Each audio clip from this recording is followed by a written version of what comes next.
You've never once ignored the sound of something shattering on your kitchen floor. And your cat has noticed every single time you came running. Think about that. Every crash, every gasp, every time you jumped off the couch and rushed over. Your cat was watching, learning, filing it away. By the end of this, you'll understand what that glass on the edge of your table actually is. It isn't clumsiness. It isn't spite. It's something stranger and far more clever. And once you see it, you will never look at that paw the same way again. Here's what everyone believes. Your cat is being a jerk. It looks you dead in the eye. It slides one paw against your coffee mug. It nudges it an inch toward the edge. Then another inch, and it waits. That look feels like a message. It feels personal, like the cat is punishing you for something. But your cat does not know what spite is. It cannot plot revenge. It has no idea you were late with dinner. The whole story of the vengeful cat is something we invented because the behavior looks so deliberate that malice is the easiest explanation. The truth is better. Let me take you into that paw. Start with the paw itself. A cat's paw is not just a foot. It's also a sense organ. The pads are packed with nerve endings. Those pads are highly sensitive, rich with nerve endings.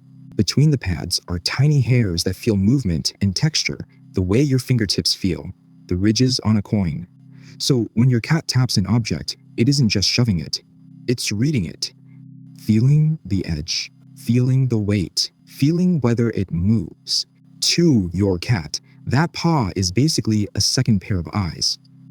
And here's why it needs them. This is the part almost nobody knows. Cats can barely see anything up close. Hold something within about a foot of your cat's face and it turns into a blur. They cannot focus on it. The world right in front of their nose is fog. Their eyes are built for distance, for spotting a twitch in the grass across the field, not for reading the label on your water glass. So think about what that means at the edge of your table. The glass is right there, too close to see clearly. Your cat cannot focus on it. So what does it do? It reaches out and touches it, and then it pushes it, because when the glass falls off the table, it moves away. And now, finally, at a distance, your cat can actually see it. Knocking it off brings it into focus.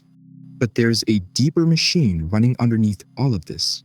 And this is where your house cat becomes a lion. Every cat carries a hunting program. It runs in a sequence. Stare. Bat. Bite. That's the order. And the bat is a specific move. When a cat pins down a mouse that's playing dead, it taps it once, twice, to check. Is it really dead? Will it bolt? That tap is a test. Now, watch your cat with a pen. It stares, taps. The pen rolls. And the rolling pen triggers the exact same circuit as a fleeing mouse. To that ancient program, a pen and a rodent get the same probing tap. Your cat is not confused. It's hunting, and you are embarked. The table is a hunting ground, and your stuff is prey that refuses to run until provoked. That's why the repeat offenders are always the same things. Ew. Pens, phones, water glasses, earrings, anything small, round, and sitting on a smooth surface. Anything that rolls or bounces or shatters. Because here's the key. Cats crave things that behave differently each time.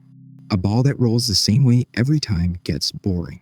But a glass that sometimes wobbles, sometimes rolls, sometimes explodes into pieces across the floor, that is fascinating. Unpredictable outcomes seem to light up a cat's brain more than predictable ones. Every push is an experiment. And your cat wants to see what happens. So far, this explains the paw, the eyes, the instinct. But none of that explains the eye contact.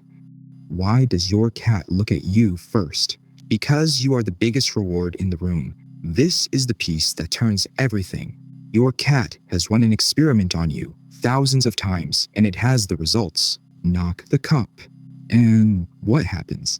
You leap up. You make a loud noise. You come running across the room straight toward your cat. To a cat, that is a jackpot. And here's the twist. It doesn't matter that you're annoyed. It doesn't matter that you're yelling. Negative attention is still attention. An ignored cat will often keep escalating until it finds the one object that reliably makes you get off the couch. Behaviorists have watched this happen. Dramatic reactions from you can reinforce the habit surprisingly fast. You think you're teaching your cat a lesson. Your cat thinks it's teaching you a trick, and it's winning. That's the eye contact. The paw hovers. The cat watches you, not the glass. You. It's waiting to see if you're paying attention before the final push. Because the crash was never the point. Your reaction was. Now, you might be thinking, hold on, if it's just instinct and attention, why doesn't every cat do it constantly? Good question. And the answer confirms the whole thing. Kittens and young cats tend to do this more than settled adults. And cats in dull, empty homes tend to do it more than cats with plenty to do. It tracks with unspent hunting energy, not personality, not cruelty. A cat with nowhere to aim its predator brain may aim it at your coffee mug, which is also why the usual punishments tend to backfire. Shout at your cat, spray it with water, and you may have just handed it the reaction it was fishing for. You've reinforced the exact thing you're trying to stop. A fix that actually works isn't discipline. It's giving the hunt somewhere to go. Toys. A real play session that ends in a catch and a treat. So the hunting sequence finishes the way nature intended, with a kill and a meal. Food puzzles. And the simplest fix of all. Just move the breakable things away from the edge. Redirect the hunt. Don't fight it. So here's where we land. When your cat looks you in the eye and slides your glass toward the edge, it is not judging you. It is not getting even. It has no idea what getting even means. It's investigating an object it can't quite see. It's testing prey that won't run. It's chasing the thrill of an outcome it can't predict. And above all, it's running the one experiment that always works. The one where you come running. The crash you hear on the kitchen floor is not the sound of a spiteful pet. It's the sound of a tiny predator getting exactly the reaction it was fishing for. You trained it to know you'd come. And you always do.